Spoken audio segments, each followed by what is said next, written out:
যখন আমার বিয়ে হয়নি, যখন আমি অবিবাহিত ছিলাম, তখন সারাটা দিন কীভাবে কেটে যেত জানি না। তখন লেখাপড়া ছেড়ে দিয়েছিলাম আর কি। তখন মনে হতো অনেক সময় আছে হাতে, জীবনে অনেক কিছু করতে পারবো। তারপর বিয়ে হলো।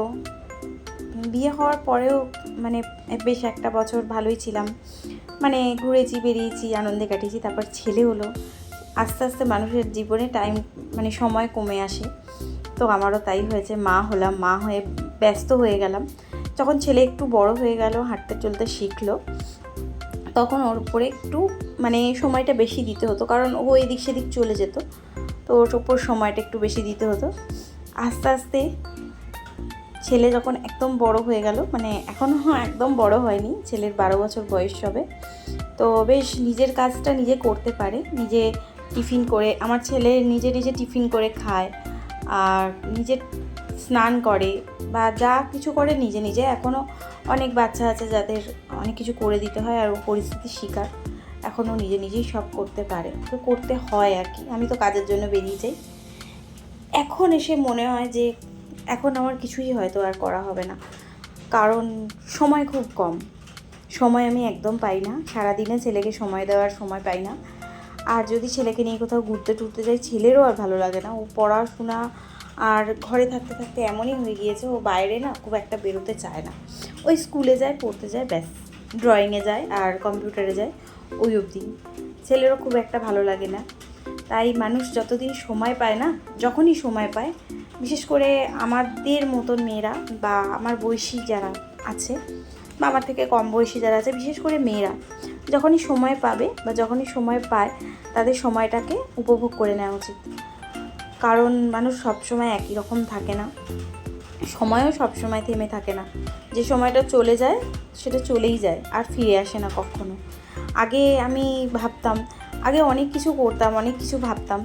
আগে আমার মা যেমন এই পুজোর সময় হলেই আমাদের নিয়ে ঠাকুর দেখতে যাওয়া বা জামা কাপড় কিনতে যাওয়া, আমাদের একটা দিন করে জামা কাপড় কিনতে যেতাম, জুতো জামা কিনে, মানে একেবারে রাত্রে খাবার কিনে বাড়ি ফিরতাম। কিন্তু এখন আর সেটা হয় না। এখন মা মানে অন্যরকম হয়ে গিয়েছে, মা একদম আলাদা। মা ঘর থেকে বেরোতেই চায় না, নিজে যে পান খায়, পানটুকু আনবে, সেটুকুও আনতে চায় না।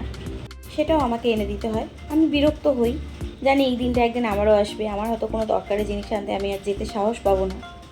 মাকে হয়তো মানে বলি, কিন্তু ভেবে দেখতে গেলে সবার জীবনেই এই দিনটা আসবে। এখনও অনেক বয়স্ক মানুষকে দেখি যারা রাস্তা দিয়ে হাঁটা চলা করে, ঘুরে বেড়ায় বা বাজার যাচ্ছে, দোকান যাচ্ছে, কিন্তু কিছু কিছু মানুষ আছে যারা এখনও মানে এখনও স্বাবলম্বী নয়। বলছি কারণ প্রথম জীবনটা গেছে বাবা মার উপর নির্ভর হয়ে, দ্বিতীয় জীবনটা স্বামী, আর তৃতীয় জীবনটা সন্তান। তারপরেই মানুষের জীবন শেষ হয়ে যায়। তো এরকম করে হয়তো আমি একদিন চলে যাব। আর সময় কমের কথা বলছি কারণ প্রথম যখন মানে ছোট থেকে বড় হচ্ছি, তখন তো শুধু খাওয়া দাওয়া, খেলাধুলো আর পড়াশোনা, এইগুলো নিয়েই থাকতাম।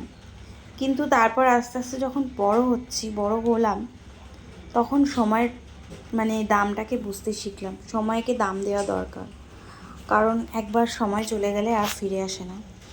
এখন আমি যেমন সকালবেলা উঠেই পাশের বাড়িতে মানে কাজে চলে যাই রান্নায়, আস্তে আস্তে 8টা বাজে।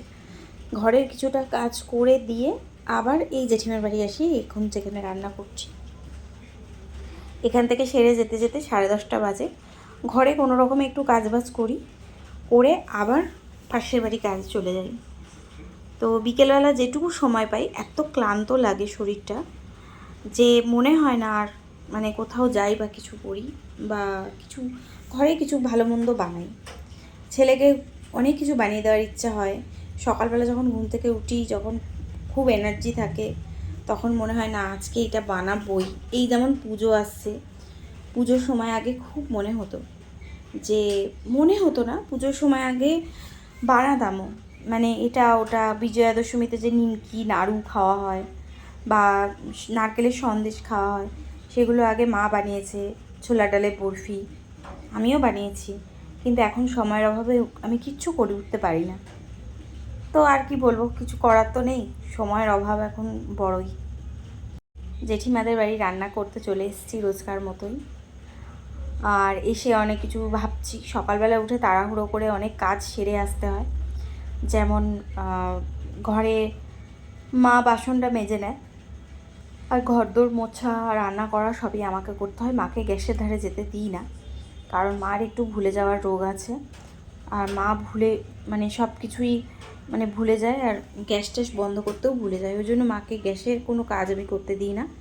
রান্নাবান্নাটা আমি করি, টুকটাক চাটা এটা ওটা করা এগুলো মা করে। তো ওই জন্য সকালবেলা মোটামুটি যেটুকু করার সেটুকু করে চলে এসেছি। আর এই যে জেঠিমাদের বাড়ি এখন মানে রান্না করে নিচ্ছি। আর জেঠিমাদের বাড়িও একজন হেল্পিং হ্যান্ড আছে জেঠিমার, উনি সবজিগুলো কেটে দেয়। তো আর আমি রান্নাটা করি। তো সবাই আমাকে খুব ভালোবাসে, মোটামুটি যে বাড়ি কাজ করি তারা সবাই আমাকে মোটামুটি খুব ভালোবাসে। আমিও তাদেরকে খুব ভালোবাসি। একা আমাকে ভালোবাসলে তো হবে না, আমাকেও তাদের ভালোবাসতে হবে। তো এখান থেকে রান্না করে গিয়ে বাড়ি যাব, বাড়ি থেকে আবার আরেক জেঠিমার বাড়ি যাব সেখানে রান্না করতে। তো সেখান থেকে বাড়ি আস্তে আস্তে প্রায় বাজবে 2:30 3টে। বাড়ি এসে স্নান করে ভাত খাবো, খেয়ে একটু শোবো, শুয়ে আবার উঠে সন্ধ্যেবেলা যাবো ট্যাকশান দিতে। ওই 7:30 পৌনে 8টা নাগাদ আমি ট্যাকশান দিতে যাই। আর ওখান থেকে আসি 45 মিনিট বাদে। বাড়ি এসে খাওয়া দাওয়া মানে রান্নাবান্না করে খাওয়া দাওয়া করতে করতে আবার রাত হয়ে যায়। তারপর আবার খাওয়া দাওয়া করে শুয়ে পড়ি পরের দিনে কাজে যাওয়ার জন্য। তো এই হচ্ছে আমার মানে লাইফস্টাইল হয়ে গেছে এখন। পুজোর কেনাকাটা, তারপরে যা যাবতীয় আমার টুকটাক কেনাকাটা থাকলে, বাজার দোকান করা থাকলে বিকেলেই যেতে হয়, সকালে আমি যাই না, কারণ সকালে গেলে আমি একদম টাইম পাই না। আর বাড়ির রান্না তো আমি বলতে পারবো না যে আজকে বাড়ির রান্না, বাইরের রান্না যদিও বন্ধ করতে পারি, বাড়ির রান্না বন্ধ করা যায় না, সেটা আমাকে করতেই হয়। কারণ বাড়ির রান্না না করলে বাবা মা আছে, ছেলেটা আছে, আমি আছি, আমরা খাবো কি?